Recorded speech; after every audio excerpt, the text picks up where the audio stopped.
تعال اقولك بقى ازاي تعملي احلى مكرونه سباكيتي بصوص فظيع.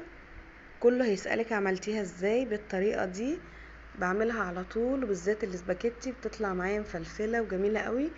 جبت بقى نوع المكرونه دي من مصريه، وجبت كده الطماطم والفلفل سلقتهم، وهنا حطيت ميه بزيت وملح عشان اسلق فيها المكرونه.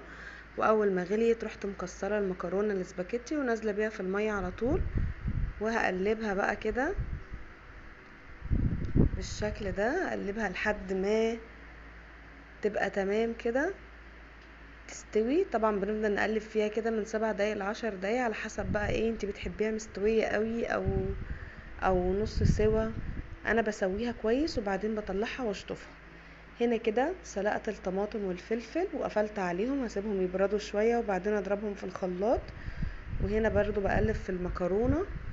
عايزه اقولك ان يعني طبق المكرونه الاسباجيتي ده كنت عاملاه وجبه لوحده كده، وجبه غدا. كانت حلوه قوي والولاد فرحوا بيها، احلى من المكرونه الجاهزه. ضربت كده الفلفل والطماطم وجبت فصين توم بشرتهم بشويه زيت. هنا كده احمرت التومه، ورحت نازله بشفشق الطماطم عليه ملح وفلفل وكمون وكزبره. وهنا كده المكرونه اتسلقت، بصوا مفلفله ازاي. هنخلي بقى كده الصلصه تتسبك كويس، نفضل نقلب فيها ونغطيها تتسبك. بس انا بقى بحب اسبكها قوي لحد ما توصل للدرجه ديت، وبعدين بقوم نازله عليها بالمكرونه بعد ما تكون اتصفت كويس قوي، وحطيت عليها معلقه زيت عشان ما تمسكش في بعضها. ونقلب بقى كده المكرونه مع الصلصه. بصوا بقى اللون، كانت حمرة جدا وطعمها فظيع، يعني اللي ياكل طبق بجد يعني يقول عايز تاني.